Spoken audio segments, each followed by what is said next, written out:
most unbelievable revenge stories I've ever come across, but you won't even know that it's a revenge story until the very end.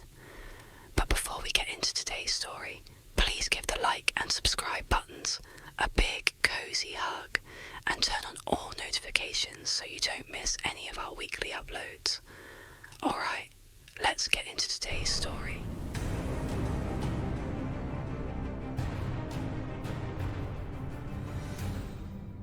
In the early evening of May 7th, 2008, a 65-year-old woman named Savana walked around her kitchen inside of her apartment in the little southeastern European city of Kisepo. Kisepo is a quiet place at the base of this huge mountain in northern Macedonia, and while it's totally beautiful, it's utterly remote, and basically nothing really of note happens here. Savana cleaned houses for a living, but on this particular day, she was on a day off, and so she was just kind of hanging out at her apartment, waiting for her adult son, named Soren, to come home. It was a beautiful, warm evening that night, and so Savana had the windows in the kitchen open as she walked around making herself something to eat. And at some point, as she was doing this, she heard her phone ring, and so she grabbed it and answered, and she heard the sound of her friend on the other line. But her friend's voice sounded strange. It was strained and very uncomfortable, and she was asking Savana if she was paying attention to the news right now. Did she have the radio on, or the TV? And Savana was like, no, why? And the friend would tell her that all over the news right now, there was this huge, terrible traffic accident that had happened in their town, and unfortunately, Savana's son, Soren, who she was waiting for to come home, was apparently involved in this accident. Savana let out a strangled cry when she heard this, and then just dropped what she was using to make food and turned and ran out the door. And when she did, her neighbour who was outside saw her emerge and yelled out to her, hey, is everything okay? And Savana, as she literally just continued running towards the road, she basically blurted out to the neighbour that her son was hurt and she was going to the hospital. And this neighbour watched as Savana just ran down the road, turned the corner and disappeared. Savana did not have a car of her own, and so literally she was going to run to the hospital to make sure her son was okay. A little while later, that same neighbour who had just watched Savana disappear around the corner heard a knock on their door, and so the neighbour went to the door. They opened it up, and they were totally shocked at who they saw standing outside. It was Savana's son, Savana, who did not appear to be hurt in any way. But before the neighbour could ask any questions about this, Soren, who looked visibly confused, said to the neighbour, hey, have you seen my mum? We were supposed to meet and have dinner together, and it's just totally unlike her to disappear without telling me where she was going. The neighbour just stared at Soren for a second, having no idea what was going on here. And then the neighbour was like, well, wait a minute, Soren, were you in a car accident? And Soren's like, no, what are you talking about? And then the neighbour kind of filled Soren in about how they had seen his mother run outside, and she had mentioned how her son had been in this car accident, and she literally ran to the hospital. Soren was just as mystified by this as the neighbour was, and so Soren just grabbed his phone and called the hospital to see if his mother was there. But when the hospital picked up, they would tell Soren that his mother was not there. She had not been there all day. And two, even though they had heard reports about this car accident in town, there had not been any car accident victims brought to the hospital at all that day. And so, by the end of that night, when Soren really had no idea what had happened to his mum, where she was, or what was going on with this car accident thing, he just did the only thing he could think to do, which was to go to the police and report his mother missing. 9 days later, on May 16th, when still Savana was missing and the police had no idea what happened to her. There were no new leads. Nothing. On this day, a 56-year-old reporter named Flato Taneski, who actually happened to live not that far away from where Savana lived, he got a call from one of his police sources, and the source would tell him that Savana had actually just been found, even though this was not public information, and, unfortunately, Savana was dead. Her body, which had been beaten and strangled and stabbed, had been found wrapped up in plastic and dumped in this illegal dumping area, not far from the town's football stadium. The source told Vlado that when her body was searched, they discovered she still had valuables on her person, and so that kind of ruled out the possibility that this was a robbery gone wrong, which was the initial theory about what they were seeing. However, when police had done an initial probe into Savannah's life to figure out who this victim was, they discovered that she was just this poor old cleaning lady who had no enemies to speak of. And so, it really just made no sense that she was the victim of such an obviously brutal and intimate murder that was not financially motivated, at least not on the surface. Flato thanked a source for all the information and then hung up. Flato's source had sounded really shocked by this murder as he was telling Vlato, but now, as Vlato was sitting here thinking about what he had just been told, he wasn't really shocked as much as he was suspicious. He felt like something just was off about this murder. You know, maybe Savannah appeared to be this poor old cleaning lady with no enemies, but in reality, maybe that wasn't who she was. Maybe she was leading a secret life that got her killed, or maybe she had stumbled upon something she was not supposed to see, and that got her killed. You know, Vlado had no idea, but he just felt like, you know what, there's something off about this, and it needs to be investigated. Now Vlado had a reputation in town for being this very aggressive and kind of fearless journalist who had no problem diving headfirst into some of these really murky stories that could involve corruption or misuse of power. And he would get to the bottom of it, and he would publish these articles where he spoke really critically about the government, about police, about anybody really who was in a position of power. But as a result of conducting himself this way over his 30-year career, Vlado had been threatened with violence many, many times for things he had written or things he was about to write.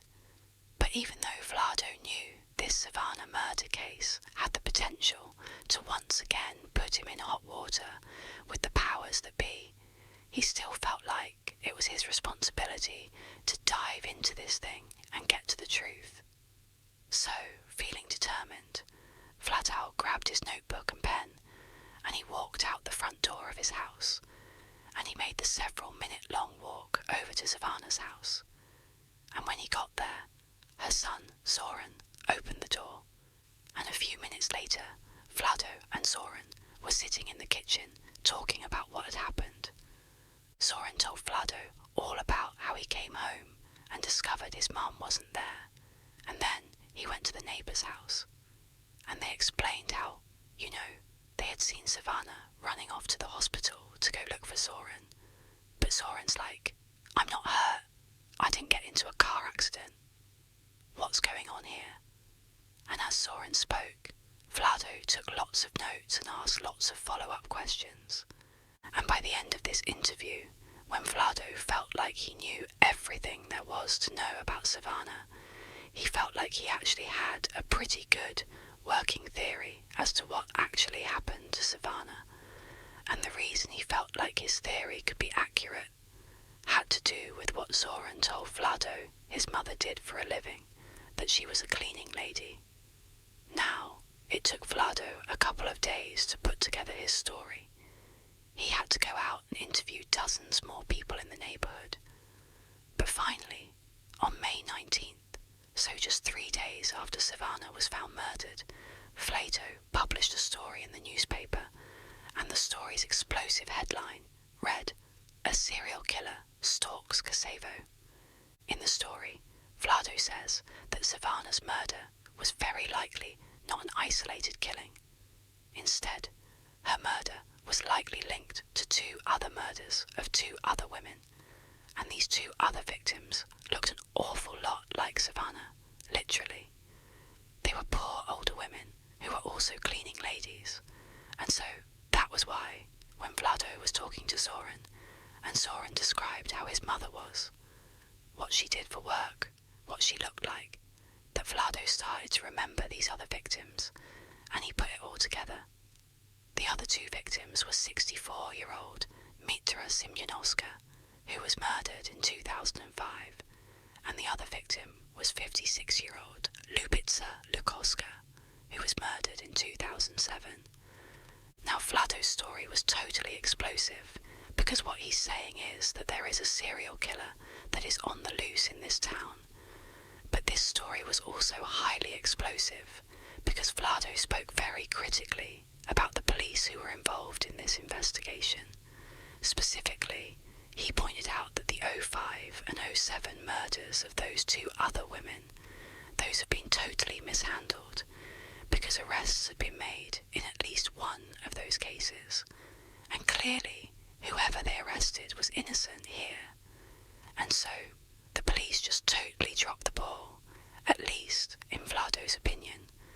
And when the police read Vlado's story, they were very at him because he was so critical of them. However, the police also did see that Vlado had managed to uncover a lot of new details from all of his interviews with witnesses and people in the neighbourhood that did seem to paint a picture of this potentially really being a serial killer, not individual isolated killings. And so the police, based on Vlado's story, would actually begin investigating a serial killer in their midst. They linked all 3 murders, and they began basically a new investigation. However, at the same time they began this new investigation, Vlado began to notice that he was being tailed all the time by police. He would be out in town doing his job, reporting and interviewing people, and there'd just be a police officer standing somewhere in the distance watching him. But Vlado had anticipated that no matter what, he was likely going to face some sort of blowback from the police, and so he just kind of accepted that they were going to watch him and maybe try to intimidate him. But it wasn't going to bother him, because he had done his job. He had reported the story the best that he could, and if they wanted to watch him from a distance, they could do that. By early June, so about 2 weeks after Savana had been found murdered, the police in this new serial killer investigation they were doing had narrowed down their suspect pool, which was in the 100, down to just 3 people, and they felt like they were very close to making an arrest. About a month later, on June 20th, so by this point, Vlado is still being trailed by police all the time, but the police have not come out publicly and said anything about the serial killer case. They're just continuing their investigation. But on this day, June 20th, Vlado's editor at the newspaper got a call from a police officer telling the editor they were about to make an arrest in the serial killer case. And as soon as their conversation ended, the editor called Vlado to tell him the news. But when he called Vlado, Vlado didn't pick up, which was very unusual. Vlado always answered his calls, and the editor was also thinking to himself how strange it was that this officer had contacted him and not Vlado. Like, why aren't you going to the guy writing the stories and telling him about this new development? Why are you coming to me? The editor would continue to try calling Vlado several more times, but Vlado never answered, and so ultimately the editor just kind of assumed that Vlado must be busy, interviewing someone, or maybe more likely, he had already learned about this imminent arrest, and he was on scene ready to capture, in real time, this arrest that was about to take place. Meanwhile, on a quiet street in Casebo, the police had surrounded this very modest 2-story home that was very overgrown up front. It was surrounded by tall fir trees, and all the windows had heavy drapes covering them up.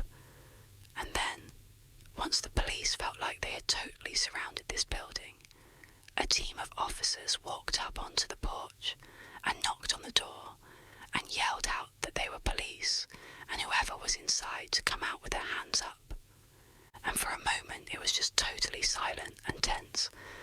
And then the police on the porch heard footsteps inside the house. You know, they had their guns ready to go, and then the door slowly opened up, and this man, who seemed very unthreatening and kind of confused, stepped out onto the porch, and the police immediately arrested him and took him away.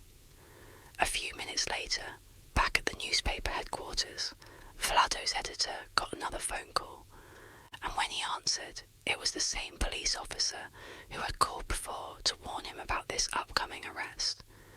Except this time, the officer was calling to say the arrest had been made, they had caught their serial killer, and then he told the editor the name of the person they arrested, and when the editor heard the name, he dropped the phone in shock. The serial killer was Vlado. It would turn out that Vlado appeared very professional and calm on the outside, but inside he was full of rage, specifically at his mother, who he viewed as this terrible, cruel person. And after she died in 2002, Vlado became obsessed with this idea of getting revenge on his deceased mother, and the way he decided he would do that would be by killing random women who just kind of looked and seemed an awful lot like his mother, i.e., they were poor, older, and cleaning ladies. His 3 victims, Mitra in 2005, Lubitsa in 2007, and Savana in 2008, had all personally known Vlado's mother. And so, Vlado had actually used that connection to gain each of his victims' trust. And then, once he had their trust, he would lure them away to strangle, stab, and beat them to death. In Vlado's explosive newspaper story, he lied about a whole bunch of things, just to throw the police off. Like, for example, he made up that he spoke to a witness who claimed to have seen Savana get into a car with 2 men right before she vanished. Vlado did not see that. That was just a total lie designed to confuse the police. Vlado had also been the one to plant that story on the radio about Savana's son, Soren, being in this terrible accident. You know, that had caused Savana to run out of her house and be vulnerable to be scooped up and killed, which is exactly what Vlado wanted. He had called the radio station and told them about this accident, and because he had previously worked for that radio station, they believed him without doing any fact-checking and broadcast the story. And so really that whole radio broadcast was just a very intentional trap by Vlado to kill Savana. But what ultimately got Vlado caught was in the article he wrote. He left in some really specific details that the police had not revealed to the public. And so, basically, by including these in the story, it meant Vlado had an inside scoop into what was really going on. Like, for example, Vlado said that all 3 of these women who had been killed by the serial killer had been strangled to death by telephone cords that were left at the scene. But, again, the police had not revealed that to the public, and so when they read the story, they actually became very suspicious of Vlado and thought he could be involved in these murders. And so, when Vlado felt like the police were trailing him just to intimidate him, in reality, the police were trailing Vlado because they thought he could be the murderer. And eventually, when they got a DNA sample from Vlado, it was confirmed that their suspicions were right. He was the killer. After Vlado's arrest, he was immediately charged with 2 of the 3 murders, and the police were getting ready to charge him with the third, and they were even looking at a fourth victim potentially that maybe Vlado had killed as well, but they weren't entirely sure yet. But on June 23rd, so just 3 days after Vlado's arrest, he died in jail in a way that really didn't make any sense. Vlado had drowned in a small bucket of water inside of his jail cell, while there were 3 other people inside of that jail cell with him, who all said they didn't notice it happening. Officially, Vlado's death was ruled a suicide, and after his death, all of the murder investigations were closed. That's going to do it. Thank you so much for watching. Please give the like and subscribe buttons a big cozy hug and turn on all notifications so you don't miss any of our weekly uploads. Have a wonderful day, and I'll see you in the next video.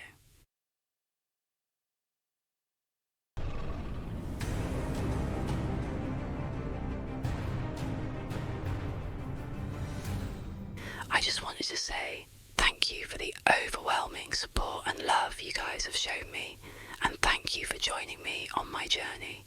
Also, I want to thank today's video sponsor, Tubby Energy.